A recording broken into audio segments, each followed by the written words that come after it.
Good morning, dear students.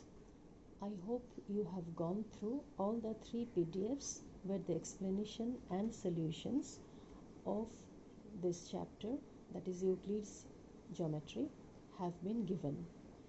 Now I will discuss some important aspects given in those PDFs.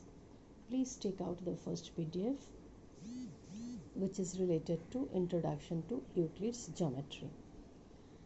Now, first thing, what is geometry? Geometry originated from the Greek word geo, means earth, and metri means measurement. So geometry means the measurement of the earth. Though geometry was developed from ancient time in various parts of the world, it was not presented in a systematic manner. Greek mathematician Euclid arranged the work of geometry in a systematic manner, and he wrote down all the concepts of geometry in his book Elements, which consists of definitions, postulates, axioms, etc. From studies of the space and solids in the space around, an abstract geometrical idea of solid was developed. A solid has a shape and can be moved from one place to another. If we consider this one as a solid, it can be moved from one place to another. Okay, and the boundaries are called surfaces. Now this is the solid, this is the boundary of the solid. This is another boundary of the solid. And so it has 6 boundaries. Now these boundaries are known as surfaces. They separate one part of the space from another and are said to have no thickness. This boundary has separated the other part from the solid, so it has no thickness. The boundaries of the surfaces are curves or straight lines. Now here, since we have the solid is a polyhedron, here the surfaces are all polygons, so here the boundary is a straight line. This is also a solid. So what we notice here, this surface is a curved surface and the boundary of this surface is curved. So we can say the boundaries of surfaces are curves or they can be straight lines. Now let us consider the 3 steps from solids to points. So when we move from solids to points, in each step we lose one dimension. Now here you see the solid has 3 dimensions. Here it is length, then breadth and height. When we consider the surface, that means we are moving from solids to points. So when we consider this one, this is a surface. Now in this surface, we don't have all the 3 dimensions. We have 2 dimensions, that is length and breadth. If we consider this one as a surface, here also we have length and breadth. Then we come to the line. This is the line. So a line has 1 dimension, and where 2 lines meet, that is point, it has no dimension. If we consider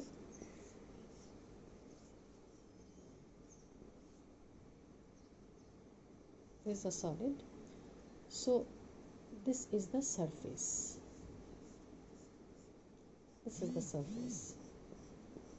So this surface, you see, has 2 dimensions, length, breadth. Here also length, breadth. Now this one is a line that which separates surfaces. So the line has only 1 dimension, and then this line and this line meet at one point. It has no dimensions. So all this Euclid had summarized in the form of definitions.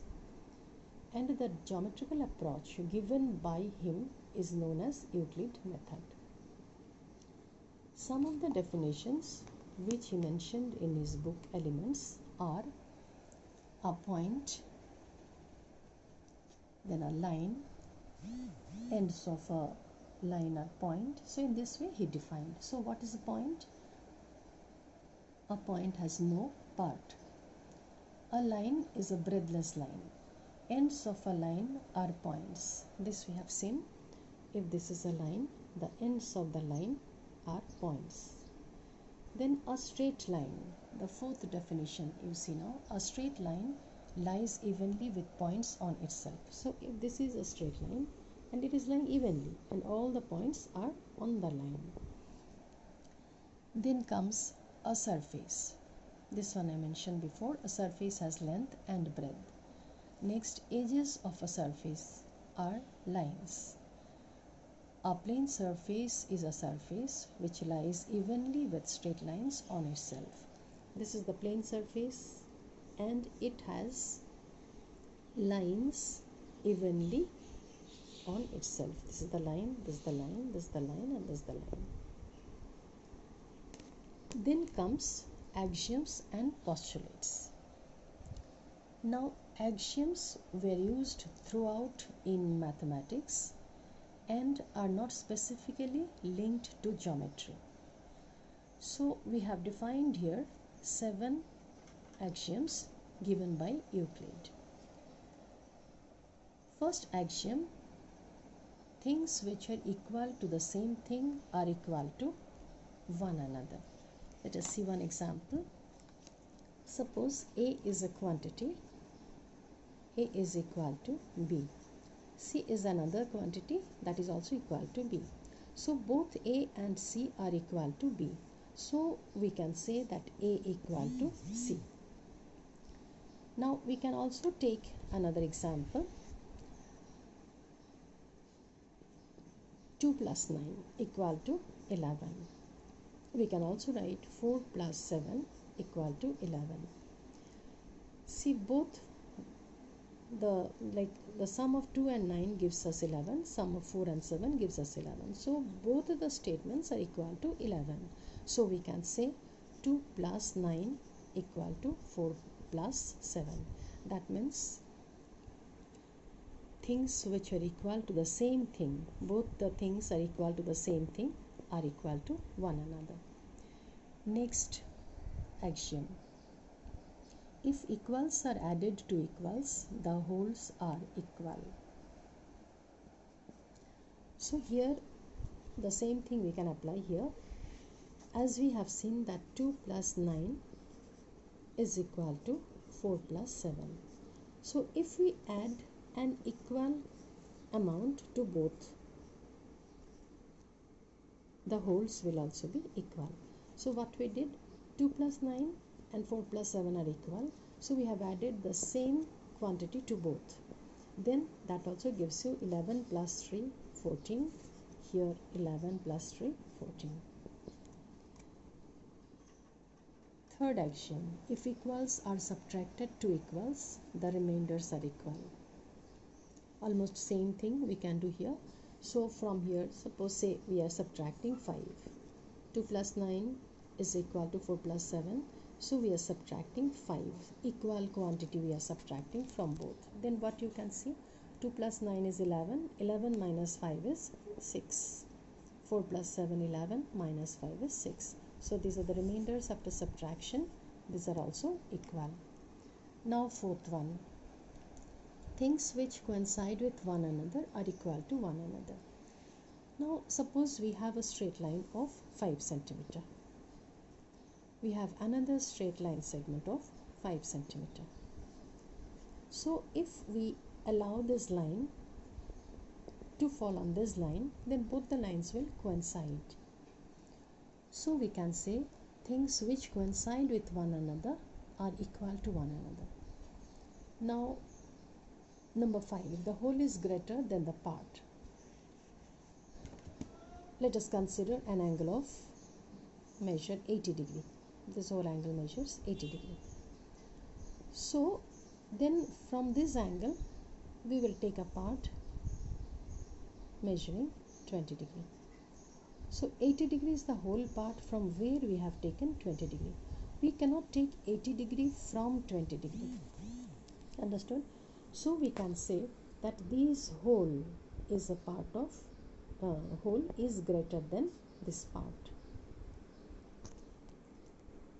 Next, number 6. Things which are double of the same thing are equal to one another. And number 7 is things which are half of the same thing are equal to one another. Let us see an example. So say y is double of x. Z is another quantity which is also double of x. So from this too we can see that x and z, both of them are equal to double of x. So we can say y equal to z. The 7th axiom is things which are half of the same thing. So here we can make it as, suppose y equal to half of x and z equal to half of x. So both y and z are half of x.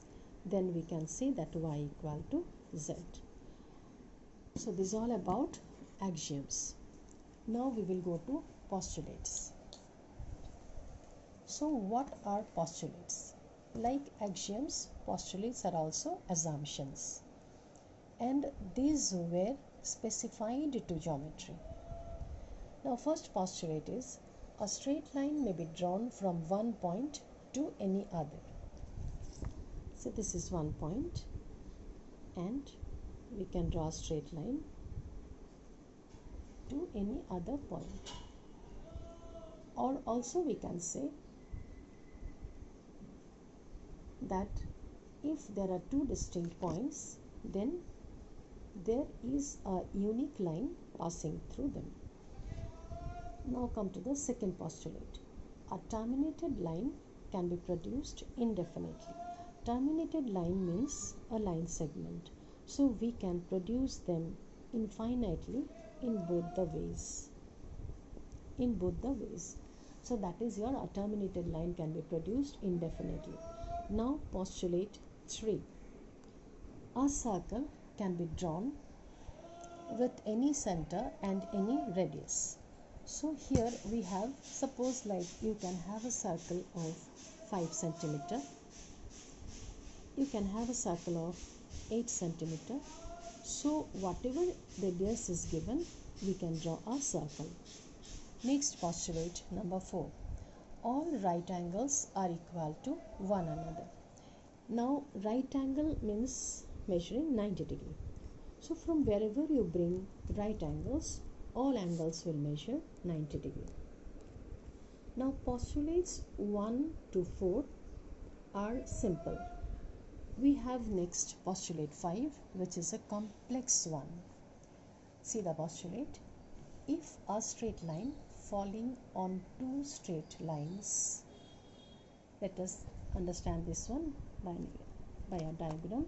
So if two straight lines, so say A and B are AB and CD are two straight lines, and another straight line XY has fallen on it. And how is it? Like this straight line makes the interior angles, you see the postulate is given here, on the same side of it taken together less than two right angles. What does it mean? A straight line falling on two straight lines AB and CD makes the interior angles on the same side of it less than two right angles. That means 1 plus 2 will be lesser than 180 degree. Then what happens? The two straight lines, if produced indefinitely, meet on that side on which the sum of the angles is less than two right angles. That means this side we have the two angles which is less than two right angles.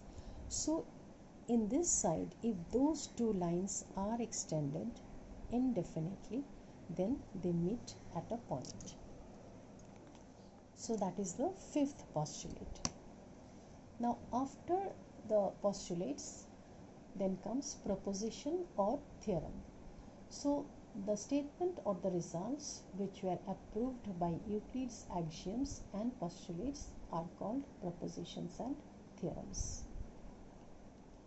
I think you understood the concept. Thank you.